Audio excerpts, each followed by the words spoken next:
Hi friends, India Pakistan war official గా start అయిపోయింది. Pakistan army వాళ్ళు జమ్మూలోని కొన్ని సిటీలో కాల్పులు చేపట్టారు. డ్రోన్లు, జెట్లు, మిసైళ్లు వేస్తున్నారు. ఇండియన్ ఆర్మీ ప్రతి మిసైల్ కి సమాధానం చెప్తుంది. అప్పుడే వారిలో గేమ్ చేంజర్ గా ఐఎన్ఎస్ విక్రాంత్ వార్ స్టార్ట్ చేసింది. వార్ స్టార్ట్ చేసిన కేవలం 10 నిమిషాల్లోనే పాకిస్తాన్ కరాచీ పోర్ట్ ని బుడిద చేసింది.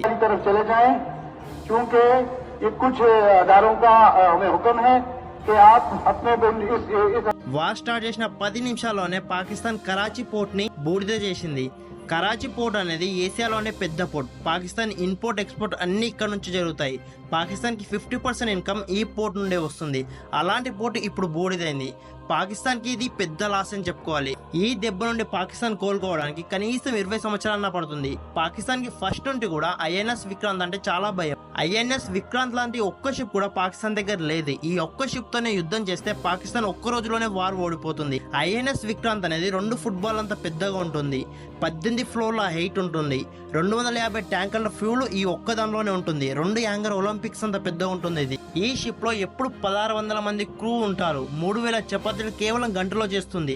16 బెడ్లున్న హాస్పిటల్ ఈ క్రూలో ఉంది. 24,000 కిలోవాట్ల కరెంట్ ఎప్పుడు ఉంటుంది. ఐఎన్ఎస్ విక్రాంత్ షిప్ ని సిటీ ఆఫ్ మూవింగ్ అంటారు, అంటే కదులుతున్న నగరం అని దాని మీనింగ్. సో ఈ ఒక్క షిప్ ఉంటే చాలు పాకిస్తాన్ ని ఈజీగా ఓడిపోయొచ్చు. So that's the video guys. ఈ షిప్ గురించి మీరేమనుకుంటున్నారు కామెంట్ చేసి చెప్పండి. ఈ వార్ లో ఇండియా గెలుస్తుందా, పాకిస్తాన్ గెలుస్తుందా కామెంట్ చేసి చెప్పండి.